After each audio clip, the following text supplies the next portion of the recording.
Hello and welcome to another Atypical Philosopher video and another interview. And I'm particularly excited today to be interviewing someone with which I've had quite a lot of interaction over the years on loads of different sort of media types.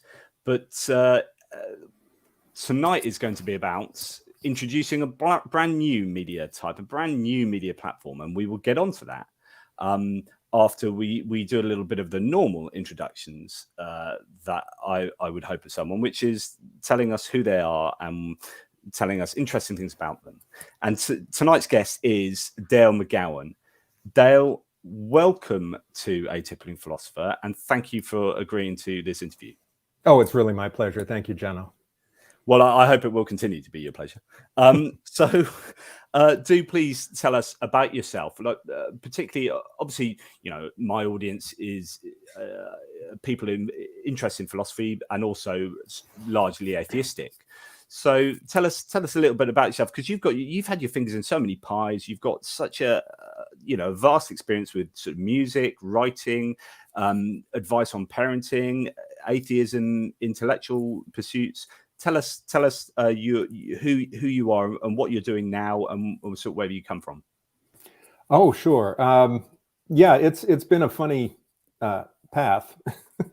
I've mostly pursued things that interested me all the way along the way, which sometimes creates a confusing line. But I started out as a music professor, actually, for 15 years. I taught music at a liberal arts college in Minnesota. In the United States, and conducted an orchestra and taught music theory and music history. And it was a Catholic college. And eventually that became interesting because I was also teaching an interdisciplinary course on writing and critical thinking.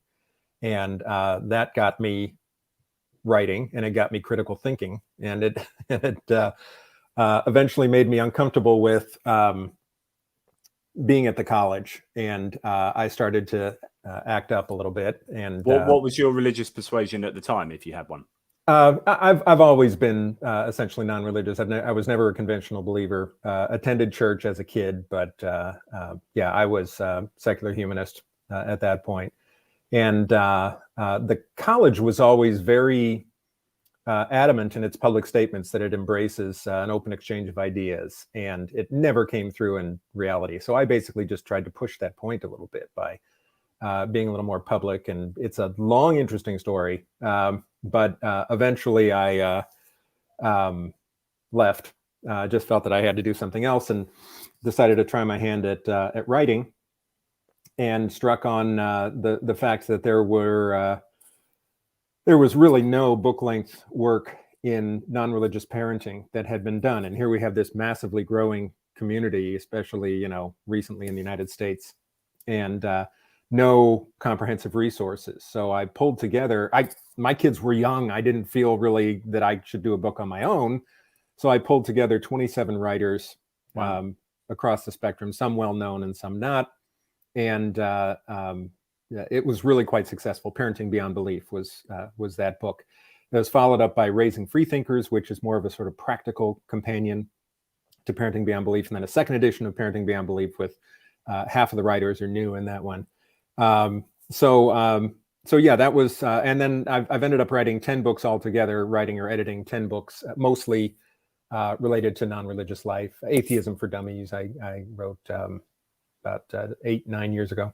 Wow. But then I founded a nonprofit, a humanist nonprofit called Foundation Beyond Belief, which was an attempt to give the non-religious a place to collectively support charitable endeavors and to create a giving arm of the non-religious movement that we could have to sort of match the advantage that religious believers have. That's a really interesting point, because on the back channel for this new project that we'll be talking about later, I was asking someone today about hidden privilege. And how does that manifest itself? And there you talk about how to try and match the charitable giving of the religious community in America is an uphill struggle, and the political lobbying of the community and religious community in America, where you've got the American Humanist Association and American Atheists now, who are established players, but they are minnows. They are tiny in comparison. Like the amount of money that atheism and atheists and non-religious organizations have at their fingertips in comparison to the religious organization is vanishingly small. So that's really interesting that you recognize that was a thing that needed addressing. Right, and the intention, as much as anything, was to give individuals the opportunity to feel that opportunity, to feel that they're a part of this sort of collective endeavor to make the world a better place. And a lot of the religious advantage in that is a matter of creating a system, to create systematic giving. It's not so much the inspiration, it's not anything to do with the worldview. It's the fact that you go to church once a week and a shiny gold plate passes in front of you. I mean, they've become really good at creating opportunities for giving. And I wanted to do the same thing. So we created an automatic giving model where you could sign up for the amount of your choice, and it would come out once a month, and you could support charities selected from a slate that we would change every quarter. It's really gone well. I stepped down as executive director about 6 years ago now. But it's at this point, I think there have been $2.5 million in grants. We've had 125 volunteer teams around the United States. We had an international service corps that went to Ghana and worked in the witch camps in northern Ghana. And then we also have a disaster response program that allows humanists to give to disaster response, but also to be part of on-the-ground teams going to respond. That's wonderful, because that's meaningful change. I mean, you have been involved as a single human here. Like, you must be so proud of yourself in some way, but because you have been involved in changing the world for the better, I think, in a way that some of us just only hope. Oh, I really do appreciate that. Yeah, it honestly has been a case of trying to find meaningful work, trying to find the next meaningful thing to do, and to find an opportunity that's not filled. Yeah, that was the thing with the parenting; it hadn't been done, and that was the thing with the charitable giving; it hadn't been done.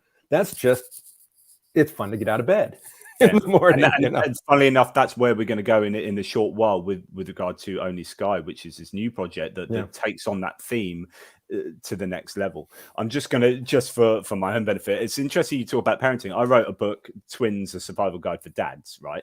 Which is exactly that. It was like I became an expectant dad of twins, and there were no books for dads of twins. There's just like a million books for singletons, and and it's this idea that there's a niche here, there's a gap in the market. Yeah, if you want a job doing, you got to do it yourself. That's right, or something like that. But so talking about parenting just for a very short while for atheists, what would you say is the best advice you could give to either expectant parents or parents who are atheists already? Oh, really, so much of it comes down to engendering curiosity in kids. It's amazing how much ends up being rooted in curiosity. Empathy is rooted in curiosity, and knowledge, and the development of worldview and all that. If you just from the beginning allow kids to first of all find the world wonderful, to just find it amazing, just comment on the sky, just comment on a bird, and just go, that is just amazing. You poke we call them roly-polies where I grew up, but the little pill bugs, you poke it in it and it turns into a ball. And you just say, wow, but then the next thing you do is, I wonder how it does that. Or I wonder why it does that. Yeah. It's that simple two-step process that first you find the world amazing, and then you say, I wonder how that happens. I wonder why that happens. That you start to build in this sense that it's worth pursuing answers, and that it's interesting to pursue answers. And kids just become ravenous about that. It becomes a way of life to do that. And so many good things come out of curiosity. It's the opposite of fear, really. Fear is a posture in which you're not curious. You don't want to engage the world because you're worried about what will happen So you don't want to know. You close your ears, you close your eyes. Curiosity is this openness and willingness to engage the world around you, and so much quality of life comes out of a curious stance like that. That's really interesting, and there's something Camp Quest sort of. I don't know if that's a thing in America. It probably is American originally, but it's a kind of science kids camp that I know that some of my friends have sent their kids on, and so that's the same sort of idea. This is what someone says: push for relationships with other parents. So you're talking about the parent-child relationship, but this is about relationships between other parents, even if they are believers. Don't parent in a vacuum. Non-believer parents need connections and community too. Going on to say, as I'm deconverting, I'm finding that super necessary. It's absolutely true. Yeah. That's to do with building as well, like non-religious communities. So there was a movement years ago to do with the Sunday Assembly and this, the idea of the atheist church, as it was named. But I think that's really important, which is in what does religion do well? And what's part of its success story? It's that engendering community. And we'll in a post-God, post-religious society, we need to replace some of those ideas with our own, some of those like organizations or frameworks with our own. And that's really important. Do you have anything to say about that? Yeah, no, it's absolutely true. That was one of the things that we were very fortunate in when we were first parents. Living in Minnesota, they had an early childhood family education program where you could come together with other parents and a facilitator every week who would talk about issues in parenting and allow you to have conversations with other parents and allow the kids to interact. It was just this really fantastic preschool opportunity. But another thing that happened to me when I was traveling around the country, talking to free thought groups on various topics, and somebody would inevitably say, we want to grow our group and we just can't get it growing. Are there different topics we should be talking about, in our meetings? And I said, it's not about the topics. What you need is childcare. If you can have childcare, that means you're going to be reaching this segment of the population that otherwise is not able to do it, or only one person is able to come, one of the parents is able to come, or they're going to have to expensively get a sitter or something like that. You get childcare, and you're going to have the ability to have parents from multiple families coming together, meeting each other, and you start to grow organically as a community in a way that isn't possible just by having fascinating topics. Yeah, and that's what churches do, which is they have creches at churches, and it's a family environment because you've got to do that. That's a really good point. Going back to your own parenting as an atheist and your advice to parents thereof, what are you most proud of with your own children? How many children have you got? What's your family situation there, and what are you most proud of? Yeah, 3 kids. They are now 20, 24, and 26. And they didn't used to be. But the thing I'm really most proud of, I think, is raising them in a way that taught them not to be afraid of experience. And that also, for me to not be afraid of experience. I think I see a lot of non-religious parents who, for example, they don't want their kids to see the inside of a church. There's just a feeling that they're going to go in and their brains are going to be sucked out of them, magically in that way. That happens if that's the only experience the child is having. That's when you're able to do that. It's when a parent can create a bubble around a child and give them no other perspective. But if you have a child who's having multiple experiences, multiple perspectives, they're hearing at home about your own perspective, you're reading a book of creation stories from around the world that draws on all these different perspectives. And then they're also going to their grandmother's Baptist church. It becomes one of many different experiences that they can put into context. And one of my favorites. Oh gosh, one of my favorites was trying to watching my daughter, my middle child, who's a pleaser like I am, and watching her in my grandmother's church. Trying to figure out whether to kneel during communion. So people are going up, getting the communion, and everyone else kneels, and the organ is playing, and this sort of thing. But I didn't kneel, and my wife didn't kneel. She used to be Baptist, and she's not anymore. But watching Erin, this sweet girl, she looked around and she sees that most people are kneeling. She was about 9 at the time, I think. But then she sees that mom and dad are sitting, and she ended up, my feeling is, crouching. She ended up crouching. She was in this half kneel. Her knees were suspended halfway between the kneeler.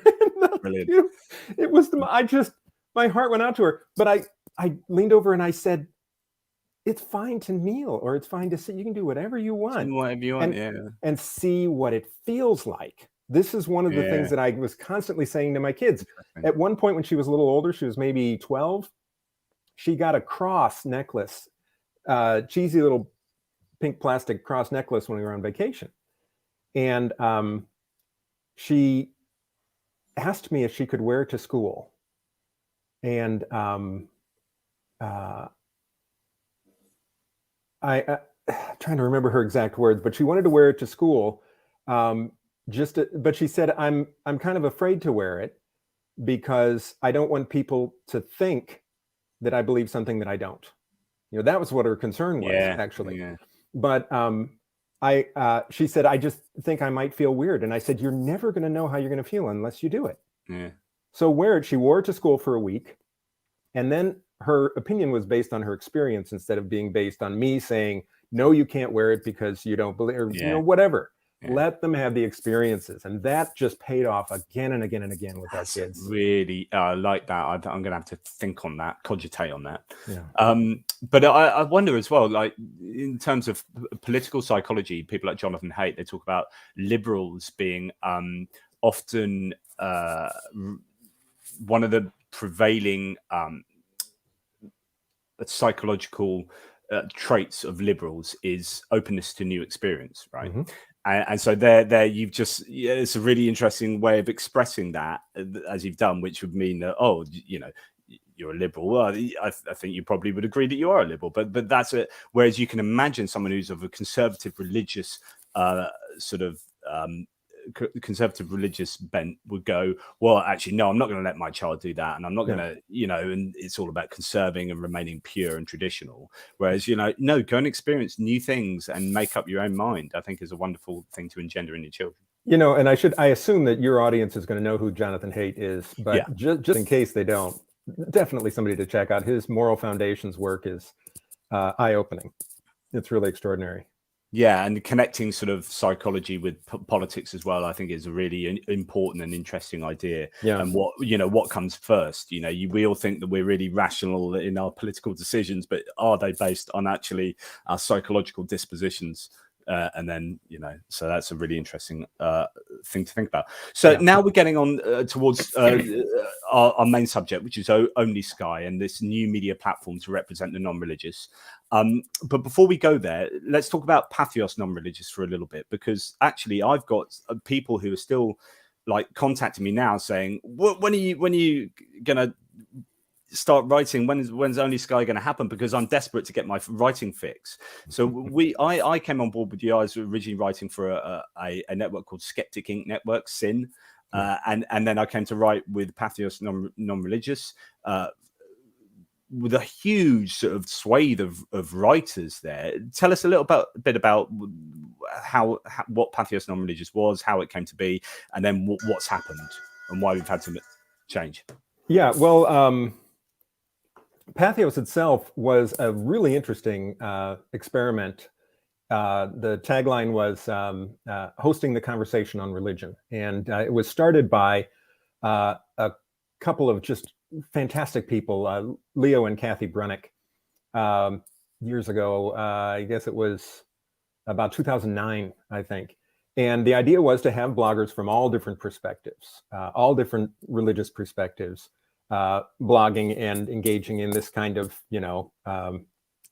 agora of ideas across the spectrum. And initially, there was not an atheist channel there. There was not a representation there in the first year. I think it was in the second year that they brought in Hemant Mehta and a couple of other blogs, Friendly Atheist,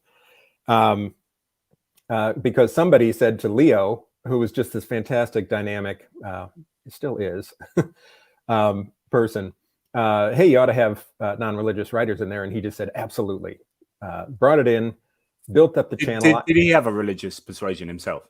Yeah, he was raised Catholic. I'm not sure how he identifies now, but and his wife Kathy is Protestant. I'm not sure. I don't remember what flavor.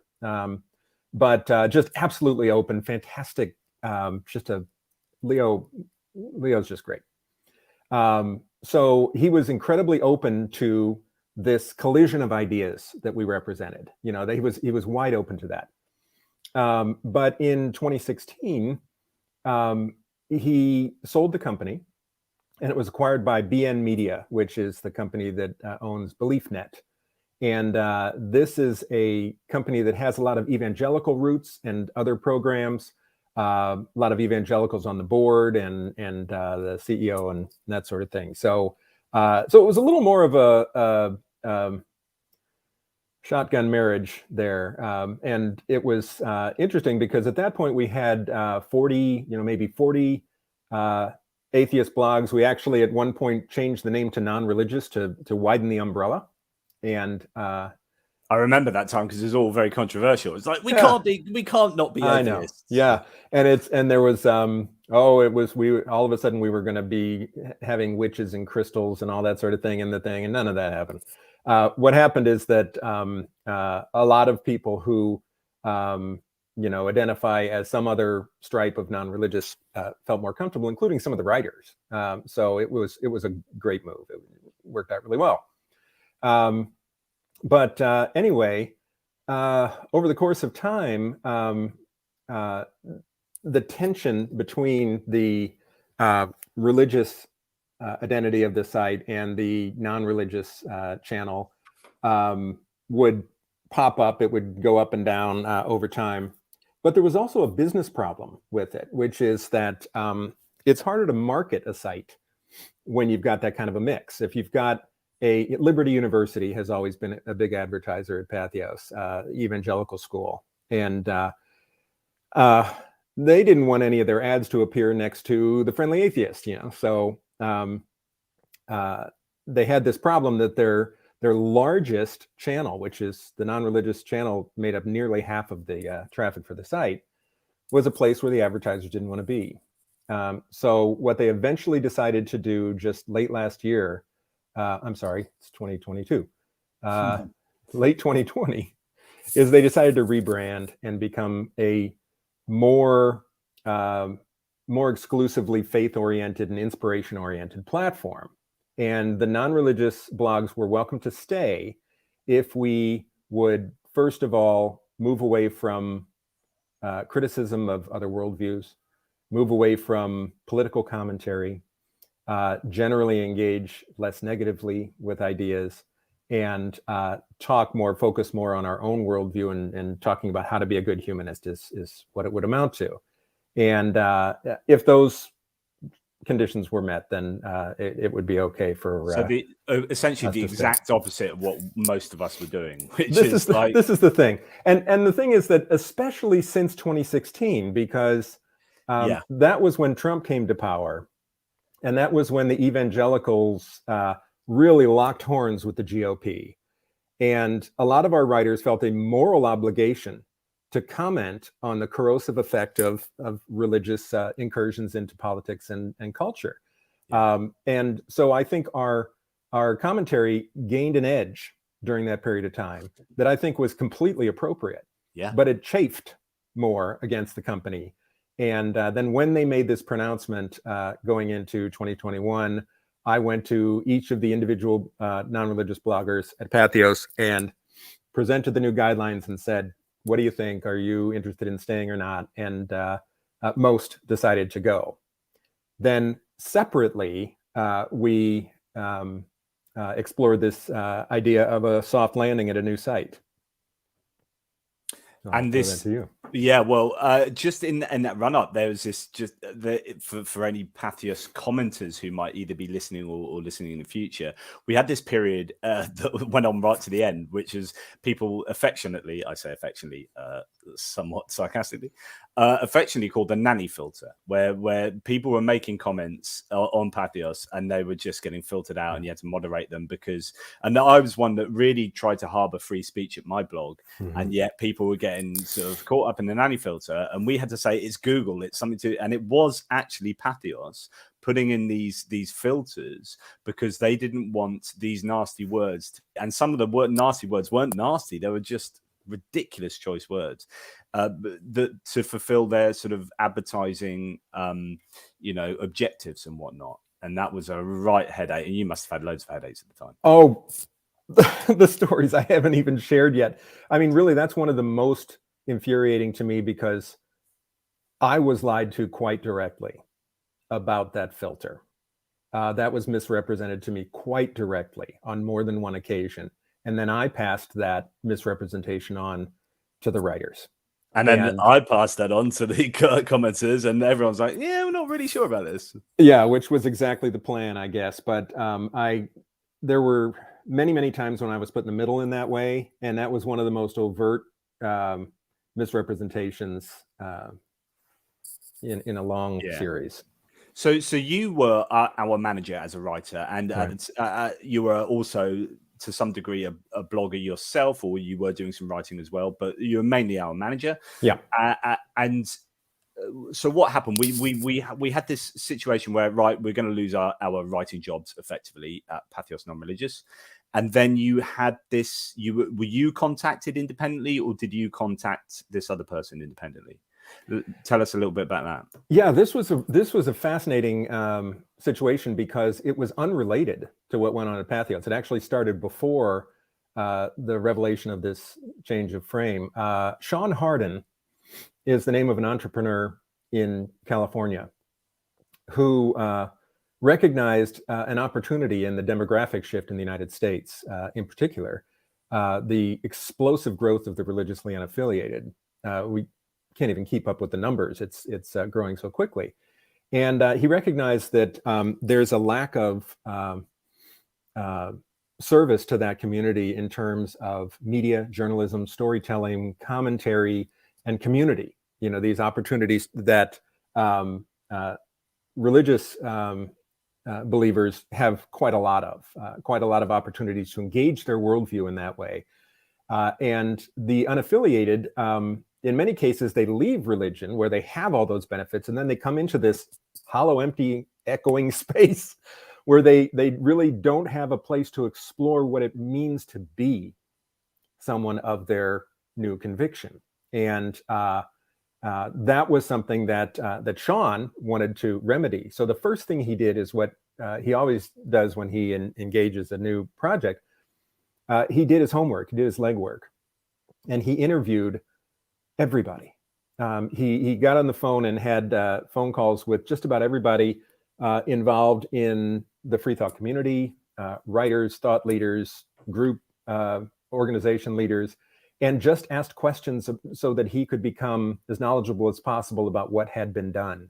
So the implication here is that here's someone who is not just an entrepreneur, because you could look at this in just a mere business point of view, which is, right, this is a growing demographic. Let's go and create a media organization to represent this growing growing demographic proportion of the population, and we can use this as to our business advantage, right? So you can see that in purely business terms. But here is someone that I'm getting the distinct idea that is, no, it's not about, I mean, yes, that's all great if that can work as well. It's a vehicle to obtain other things, which is, I am an atheist or non-religious person, and these are my convictions that I hold. And actually, I recognize that there is something that is skewed in, particularly in America, whereby I am not being represented. These people are not being representative, and the balances are not in our favor. Would that be fair to say? That's exactly right. So he's an atheist himself. And one of the things in this demographic growth that he's recognized is that our cultural presence and power are not consolidated in an effective way. We don't feel like a community, and we don't act like a community. So therefore, we don't exert the influence and the values in our culture that other communities are able to do, including much smaller communities who are able to do this. So part of this idea is to start to articulate this voice through creatives, right? That would start to gel, start to coalesce this feeling of knowing who the community is and what our values are, and from there moving to a point of, okay, what can we do together to bring these positive secular values to bear in the culture and to have the kind of influence that we should be having given our numbers. That was the idea. So he was then doing these interviews, getting these ideas together, and then what happened there? What was it? What were his next steps? So the what gradually came into focus is the idea that a media company is what would be effective. You know, that would. What do you mean by media company? A media company meaning a company that's creating media of various kinds in the long run. It's starting out as a website. It's starting out as a web and mobile platform, but we have the intention to eventually move into, you know, we could potentially move into documentary filmmaking. Sean's background is actually in independent filmmaking. He was a filmmaker in the 90s and has his name on something like 70 projects during that time. So he knows that space. He worked for NBC. He helped to co-found NBC Interactive. You know, so this is a guy who has a lot of media savvy. Wow. And so the intention is to eventually find other opportunities and to create more of a media service for the non-religious beyond this initial venture of a website. But another thing that has to be said at the beginning is that we were not conceiving this site as what it has now become. It was actually originally intended to be a strictly freelance invitational journalistic site where we would have nothing but feature articles is what it amounts to. So we would, you know, contract with people on an individual basis. We had no conception of having columns or anything like that. It was going to be built around themes, you know, that would change every week. There were all sorts of things that were very interesting, but different from what it eventually became. It was not until the Patheos writers began expressing a desire to leave under the new guidelines that we said, well, I wonder if there's a way to incorporate this into this project, you know, and really re-envision it. And it's at that point that we created this column model, the idea that we would have journalistic columns, not blogs, but columns. And so that's a really important thing to just emphasize here. So yeah. All of these Patheos bloggers, a lot of people know me as being, for example, we are no longer bloggers. We are columnists. So, and I know I'm interrupting you, and I really apologize for that. No, it's fine. What does that mean to be a columnist? I'll start with a blogger. A blogger is an independent voice, has independent branding, entire control over the selection of topics and when you post and so on, which is fine and wonderful. I've had 4 blogs over time myself. A columnist is more of a team member in this media organization who is contributing to a single voice, right? Contributing to this idea of a site structure that we've got, for example, built around particular topic areas.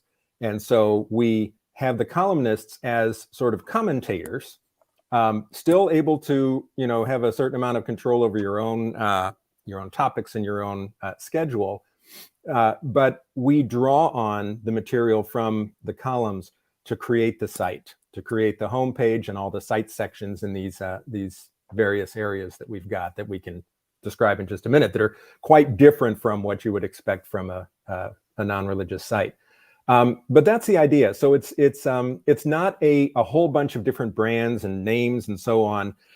Everyone at OnlySky is a writer for OnlySky, right? You're a columnist for OnlySky, and then we take that collective creative output and promote it in social media and promote it on the site. It's a different model that's more built around a unified voice. Yeah, so let's have a little look at, there we go. Join me at OnlySky. You'll see some sort of social media pictures like that hanging around at the moment. I've shared similar ones. Talk us through OnlySky as a name. Yeah, we actually went through a naming process that was fascinating. I just thought it was completely fascinating. We had a consultant that we worked with in New York who generated 500 names for the organization, and just a brilliant I'd love that. First studied the project and picked our brains about all the various threads and so on. And then one of the areas that we had gotten into was sky. And there was blue sky and, you know, a lot of other possibilities around that. And he led us through this process of winnowing down the names. And we could each also throw in our own recommendations, usually sort of clumping together with some of these other possibilities. And I was on a walk thinking about this, and I thought about OnlySky. I mean, I thought about the idea of, you know, sort of drawing on the same thing as John Lennon's Imagine, right? Yeah. The idea that there's no heaven above us, there's only sky.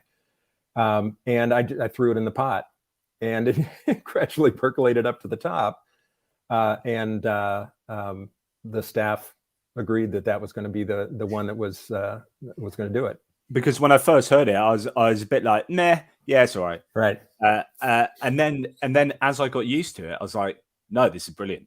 No, I really get this. So because first of all, I didn't get there's only sky. Like I had to, you had to explain it to me. I was like, right. Oh yeah, no, I get it. Yeah. So then that was my first period of like, oh yeah, no, it's a lot better than I thought. And then it was like, then when I was sort of, you know, swirling it around my mouth and using it and thinking about it, I was thinking, actually, this sounds like a media, possibly because we've got Sky over in the UK, right, which is a really big sort of media organization, but OnlySky sounds like it does sound a media-ish kind of name, whilst also having real meaning to it. So like now I think it's an absolutely brilliant name and perfect for, I think, what the project is looking to be. So yeah, that's interesting. And so you've talked a little bit about the content. Talk a little bit more about what sort of content you can expect to see on the site. Yeah, we're aiming at something different from the usual non-religious sites. There are a lot of really, you know, excellent blog networks and so on that are exploring the atheist perspective, that are doing religious criticism and so on. And that is always going to be a part of what we do as well. Yeah. But one of the things I have always felt is that if somebody wanted to go somewhere and see what the world looks like from a secular perspective, if they wanted to see, you know, what that's like, and they went to most blog networks, I mean, really even Patheos Nonreligious, the feeling they get is that being a secular person is all about religious criticism. You know, that's kind of what we do all day. And it's not what we do all day. It's a portion of what we do, and it's an important part of what we do to examine that and critique that, because if we don't do it, who's going to do that? But I wanted to create something that looks at the whole human experience from a secular perspective. My secular perspective changes everything about the way I see the world. It changes everything about the way I see biology and history. The fact that I'm a secular person instead of a religious person changes the way I see history. It changes the way I see the arts and the creative act, you know, that it's not something inspired by God. I start to understand that this is something that comes from us, right? So every aspect of my life I've become increasingly aware is influenced by a naturalistic perspective. I wanted to pull together a creative team that would explore that by not ham-fistedly saying this is secular and this is secular, but just be a secular person and talk about history. Be a secular person and talk about astronomy or whatever it is, and allow the worldview to emerge from this sort of collective action. I just got a little bit of a shiver down my spine. Then that's absolutely brilliant, Dale. Like, and I'm in the middle of writing hopefully will be an accepted feature article if you're kind to me on gene editing and babies. Right. So here's something that isn't particularly a religious or non-religious thing. It's just, it's a bit of moral philosophy and bioethics. It's like, okay, if you've got a child or potentially going to have a baby who's going to have this life-threatening illness, and you could change it with a bit of gene editing, would you do that? Is that right to do that? What are the ramifications? So that's what my article is broadly about, which is more about like philosophy. But then within that, there's this idea that, okay, but from a secular perspective, how does that lens change the perspective on that discussion? And I actually I had an interview with a friend who's had a child and was potentially going to have another child with this very serious life-threatening condition. And I was listening back to the interview. I mean, that's an interesting thing now, going from a blogger to being a columnist. I'm interviewing people, but talking to her about these ideas where she talked about, God, I hate it when people say this, oh, it's all happening for a reason. And you're like, and she was like, a lot of expletives were involved here, but it was like, well, what reason can you give me that my child has had to have a heart transplant at 16 months and basically has got a 15-year life expectancy now? I mean, what reason can you give me that you would want to use my child instrumentally for all this suffering? And so for me, writing this article, all these other doors open, and it's just interesting that this is an article that isn't about religion, non-religion, but there is always a perspective, and I think that's what you're trying to say. I have a lot of me talking, but am I right? No, that's absolutely on the money. And that article is actually a perfect example of what I'm talking about. The fact is, having a secular perspective and a set of secular values informs our judgment on things like the use of CRISPR gene editing in infants or in other applications. It doesn't dictate it. That's one of the things that's interesting, is it doesn't dictate that there is one particular answer to this, but it helps us to frame it and it helps us to articulate it. You've nailed it, because I think in certain religious circles, it'll be like, no, no, that's it.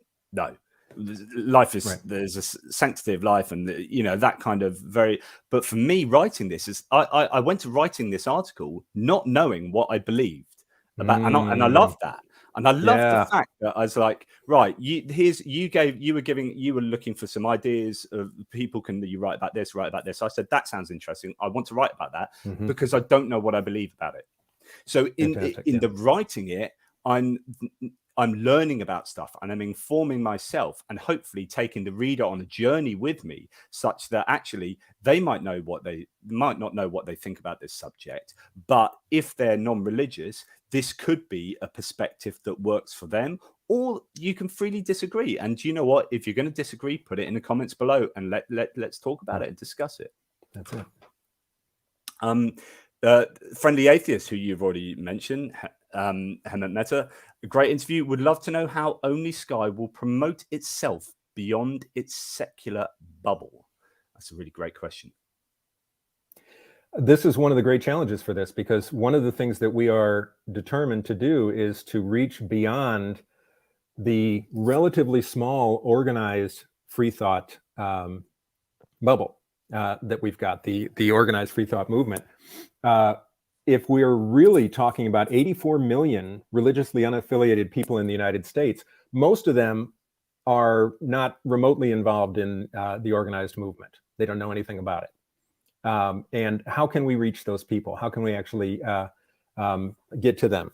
There are a couple of steps in that. One of them is, first of all, recognizing that there are all these different archetypes of non-belief. There are all these different ways to be non-religious that are dramatically different. My non-religious profile is somebody who was raised sort of nominally Christian and had some collisions with the church over the course of my career, but it's a very different profile from somebody who was raised in a fundamentalist home and has scars from that. And then there's somebody else who my kids were born into a non-religious family and are non-religious themselves, and that's a different profile as well. So the first thing is to recognize that there are these different profiles, that people are in different places, and you can't serve them all the same thing and expect it to mean anything to them. The second step is to recognize that is to go in through what we call side door topics, which are topics that are of interest to people who tend to be non-religious, that don't necessarily have anything to do with religion or non-religion.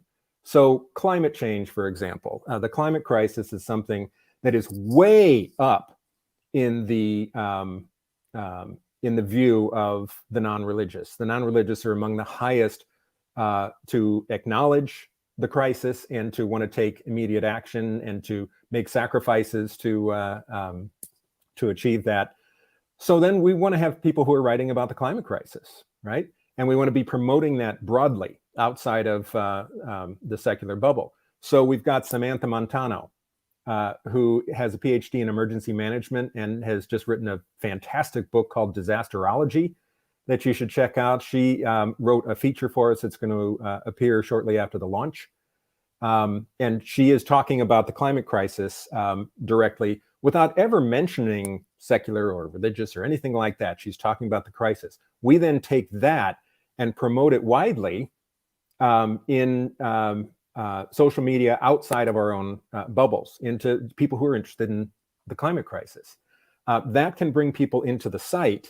Yes. And they can engage the rest of the material, and we can start to build that community. Yeah, so if you have enough wide variety of good quality content that has wide applications and wide appeal, exactly, then you are spreading the word of good content, but also you are presenting people with an opportunity to come under our umbrella. Exactly. So racial justice and LGBTQ rights and end of life issues. These are all things that really resonate with people who tend to be non-religious, who are religiously unaffiliated.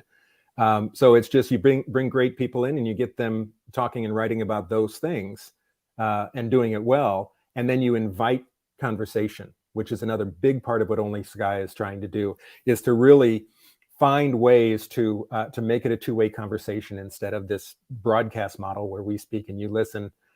We want to go beyond the comments and really have this. What do you mean by that? What does that look like? There are a lot of different ways we want to do that.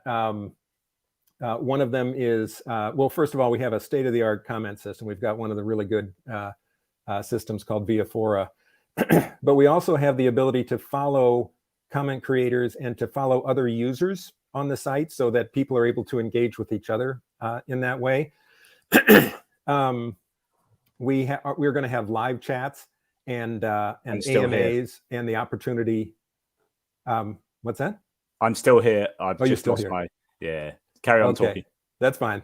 So live chats and AMAs with the creative team, and also the opportunity for our reader community to submit work of their own. And then we can feature work that if somebody has a long form response that they want to make to a particular column, they can do that. Or if they want to write a feature on one of our topics, they can do that as well.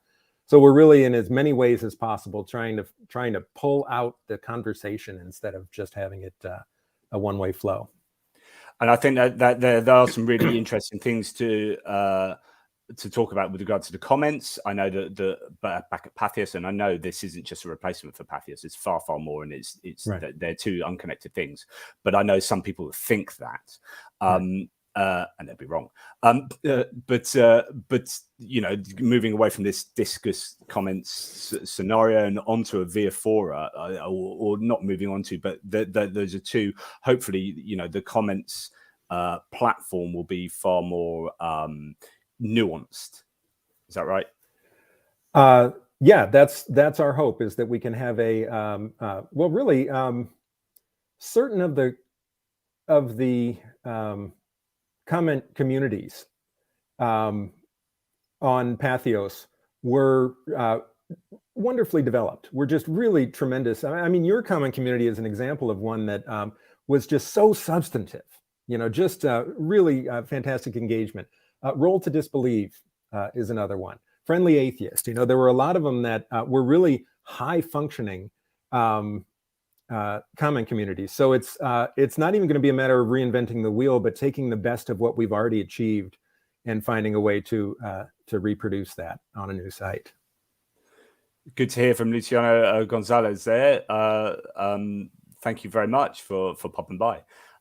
So what we talked a little bit about the writing. What other content? I know you said eventually down the line there might be ideas of documentary, visual, some kind of visual content going on. But what other content? So you've got columns. What else can you expect to see? There are also feature articles, which are going to be long form, deep dive pieces on these topics that are of most interest to the community. We've got 2 podcasts. One that has launched now. Ooh, I could give you the name of the new podcast. You could go subscribe in advance. I think I might as well do that. Yeah, it's called Human Story. Human Story is the name of the podcast, and there are a couple of human stories out there. It's Human Story, and if you need to distinguish it, just put in OnlySky as well. But this is going to be a series that invites secular people to come in and tell their story, basically tell a story of life from their perspective, some aspect of the human experience from their perspective. And so it's going to be a series hosted by Leanne Lord, who's absolutely fantastic, comedian Leanne Lord. And then each week we'll have a different person presenting a story of their own experience, again, to kind of flesh out that human perspective. We also have one that's going to be launching in the spring. Anthony Pinn, the great Anthony Pinn, is doing a podcast called The Creators, in which he talks to people who are creative. He's going to talk to writers and painters and a choreographer and a rapper and so on, who are all talking about the creative act, the human creative act, in all these various ways. And then other possible podcasts down the way. We're going to look at producing video content. Sometime during this year, we're looking to develop that. And then if this is going to be a real conversation with the community. So if you have ideas about what it is that we should do, we really do want to be hearing from people. I mean, because then you start thinking, you get delusions of grandeur, right? So you start thinking about, when I was just flicking through the cable channels and there's all these religious cable TV channels, you think, could OnlySky get involved in that? There's no reason why not. Yeah, it's fantastic. I mean, there really is a gap in the market. And when you talk about the demo, so I know we talked a lot. We're sort of meandering towards the end, but talk to us a lot about, or a bit about the demographic, because you did mention there's a demographic shift, but what can we learn about the non-religious demographic and the wide umbrella term non-religious itself? You actually, that's an interesting way to frame that, because learning about the non-religious is actually another big part of what we're trying to do. In addition to being underserved, it's also understood. The non-religious demographic, it's understudied. A lot of the surveys that we've got ask superficial questions and don't really dive in. But we actually have a research. Oh boy. I missed what you just said. I just had to bring this book because one of our contributors is an author of it, The Non-Religious: Understanding Secular People and Societies by Phil Zuckerman, who will be a contributor to OnlySky. Luke Galen and Frank Pasquale is a phenomenally good book, by the way, for anyone. Oh, it's absolutely fantastic. Everything that Phil has done is remarkable. He is involved in this project on many levels. He's actually an editor of a section that we've got called Secular Symphony, which has secular people coming together, responding to great questions in groups. I've contributed to he's that. also he's got a column of his own, and he's producing features. Phil is just a really fantastic guy, first of all, and then also a great part of the project. But What? I don't remember where. I don't remember. So the demographics. So understanding is the right. Yeah. Yeah. It's all right. Keep going. Okay. Yeah. So the demographics are what we're trying to do is understand this demographic as well. So we also have a number of researchers involved in the project. We have a research arm of the project that involves several people, including Phil Zuckerman and Ryan Cragen and Evan Stewart and Adrian Pantoja. So we've got a lot of people who are, I'm trying to think if I forgot somebody's name, but who are not only going to be aggregating research on the non-religious, but are going to be doing original research of our own, creating our own surveys and polls in the community to actually to make OnlySky a go-to place for media and for politicians who want to understand our community and want to reach it. We want to become the most knowledgeable people on our own community, in addition to serving that community. Wow, I didn't know that, so that's really interesting. Thank you for sharing that. Sure. Just there's a super chat. Just thank you so much for super chat, D McKenzie. If you got any super chats and questions, please get them in there. I really appreciate that. It's what keeps me doing what I do. How will you prevent your site from just being an echo chamber for the non-religious? It's a really great question. We'll do it by making it one of our determining missions from the beginning. If we make it an echo chamber especially for a small portion of the non-religious, it's going to fail to succeed. It's going to fail in reaching the middle of that bell curve of the non-religious, of the religiously unaffiliated that we want to do. So we're thinking in every way we possibly can of broadening the voice, of bringing people in who are in those different archetypes of the non-religious, who are representing not just the sort of red meat atheist side of things, but also people who are more interested in interfaith work, or people who are apatheistic, who really don't believe but don't care one way or another. So that's part of it, is the creative team that we bring together, but it's also part of the central mission of the organization. So we've got our eye on that from the beginning as a key part, a key performance indicator. So it's not only an ideological stance, but it's also actually part of the model, which is appealing to a large, cross section of I'd say of society, but a larger cross section of the non-religious community or non-religious, segment, I suppose. Well, one of the things that's important to recognize is the largest growth in the non-religious has been in the younger millennials and Generation Z. It's people who are 18 to 39 right now. And that cohort tends to be less interested in religious combat. They tend to find religion irrelevant to their lives rather than something that they are contending with. So if we bring them into a site and all we've got are sites that are columns that are contending with religion, that's going to be a part of the mix. But we need to also provide something for those who want to engage the secular perspective and aren't interested in religious criticism. And that is an enormous swath of this younger generation.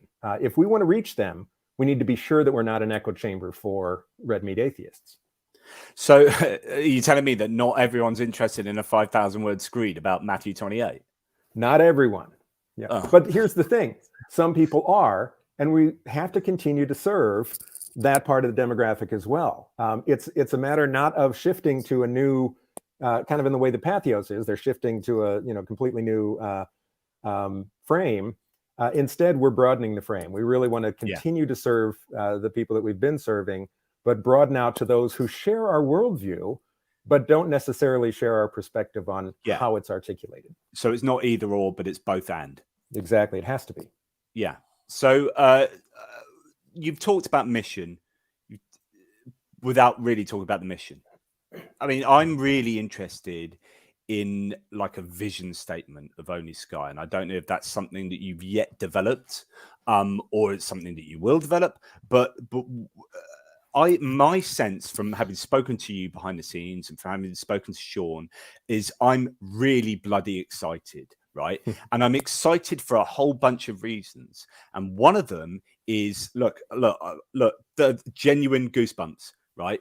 And that's that which is a great sign in itself. I'm genuinely excited about the prospect of changing the world and make for the better, you know, impacting the world in a positive way so that non-religious get better representation. This is a form of lobbying for particular. Obviously, it's not so relevant in the UK, but in America, where the non-religious have no political representation in the houses,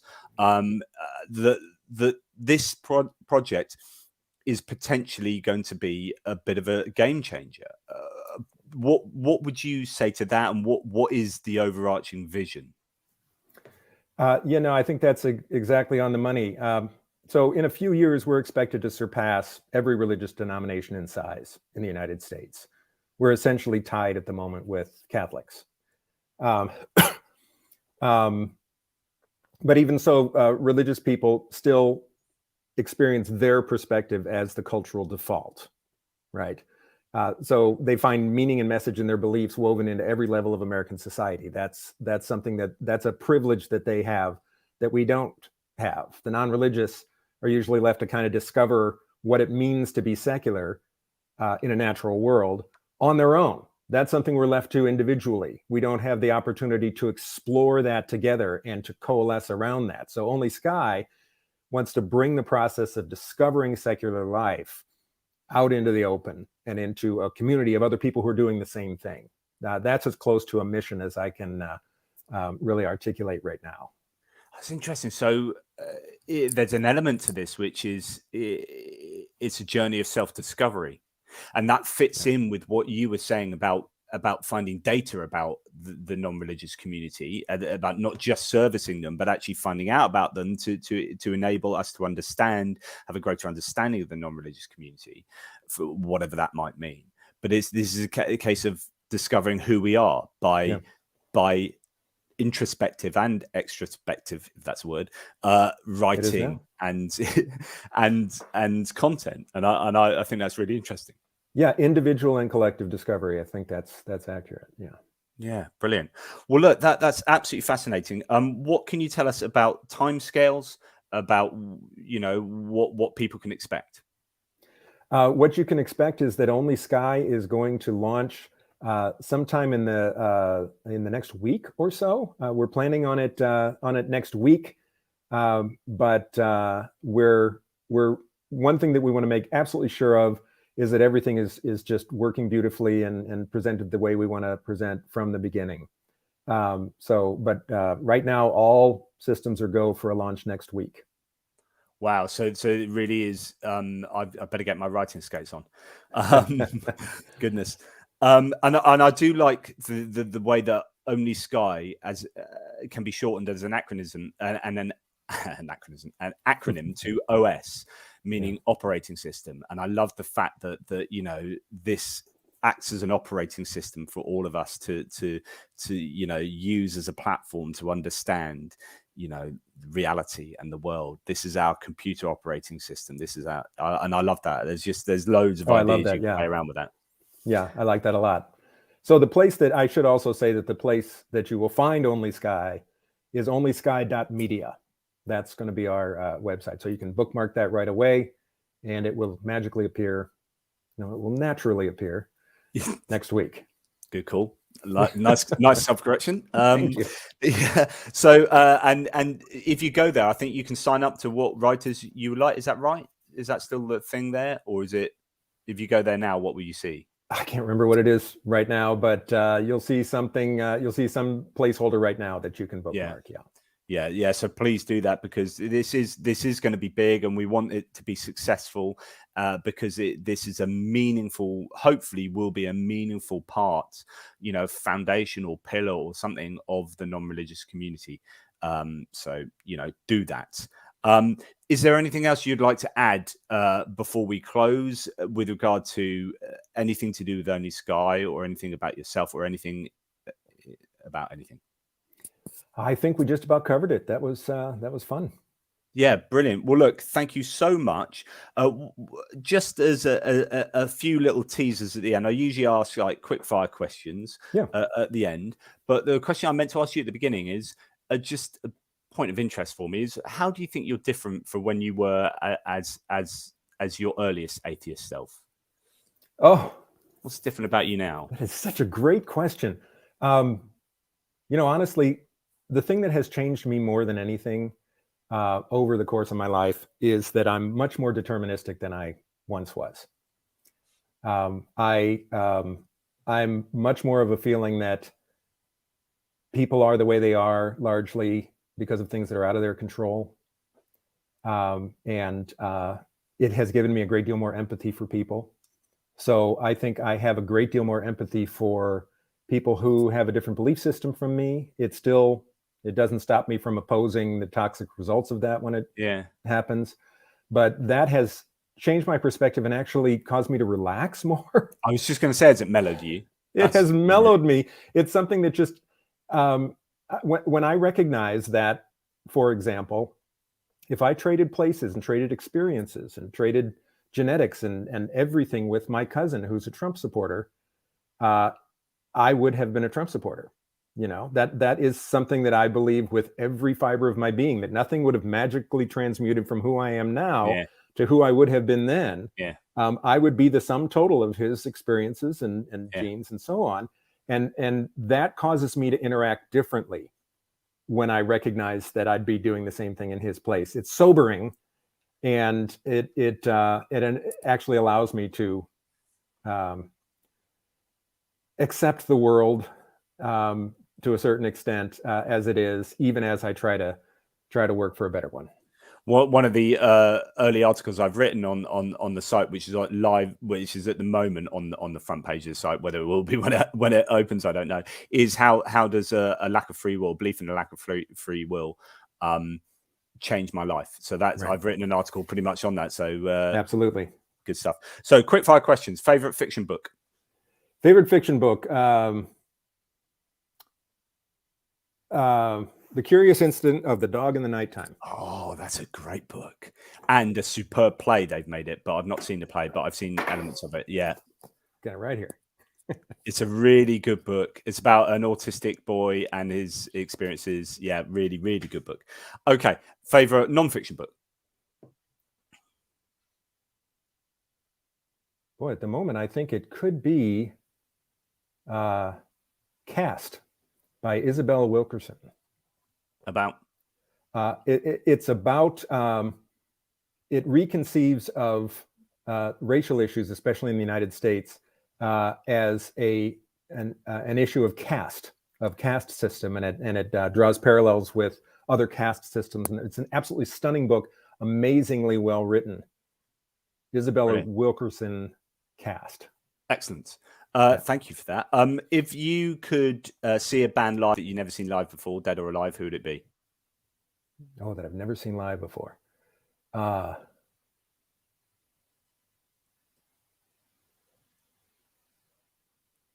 Yeah, that's going to be.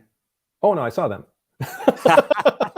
It was that meaningful. It was. Oh no, I didn't.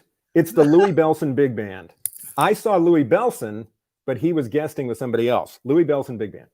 Okay. A favorite piece of music ever? The Ravel Piano Concerto in G major. I knew being a music aficionado, it would be something like that. And of course, for me, that means nothing. But thank you very much for the answer. Yeah, well, here's the thing. Listen to the second movement of this thing. Second movement of the Ravel Piano Concerto in G major is just a stunning.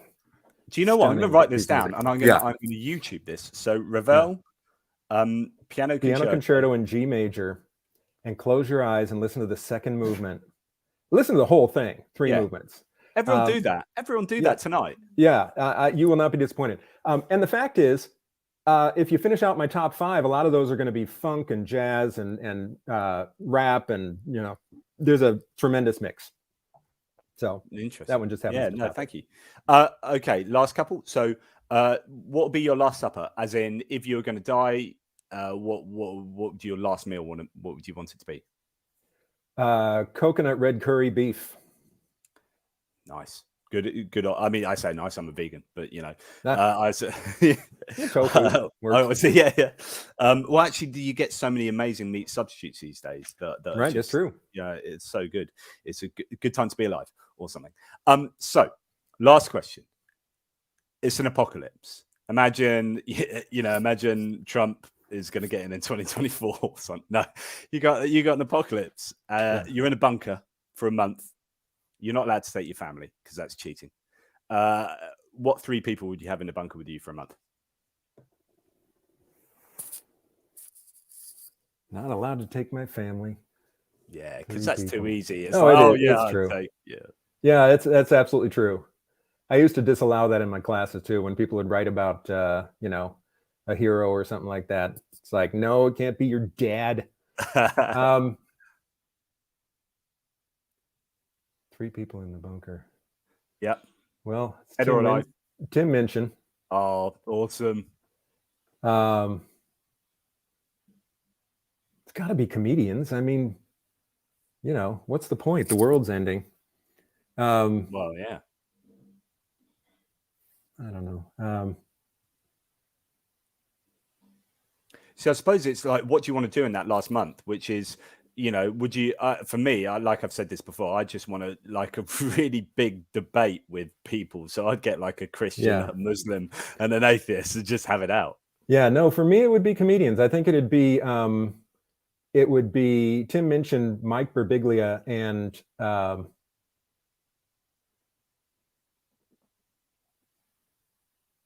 Sarah Silverman. Oh, yeah, good choice there. Good choice. Well, look, I've disappeared into the ether, which is something that happens with my webcam occasionally. I don't know why. I've got a really good webcam, but I think it's probably in my laptop just being there I go. I'm back. Yeah. Woo, it's magic. Awesome. Missed you. Yes, thank you. Look, Dale, it's been an absolute pleasure speaking to you. It always is. You were great at Patheos. You're going to be even more dynamic and amazing at OnlySky. It's such an amazing project. I am super, super excited. Your last words on OnlySky, what are they going to be? The last words are, it's going to be new. It's going to be different. And we all need that. We need something that's really trying to do something new. New, different, exciting, and will change the world for the better. That's what I hope. Anyway, thank you so much for everyone for watching. Please go and check out onlysky.media. Show your interest, bookmark it, and definitely check it out when it's live in a week or so's time. Thank you so much, Dale, and thank you to all of you guys who support me. So until next time, toodle pips, question everything, most especially yourselves.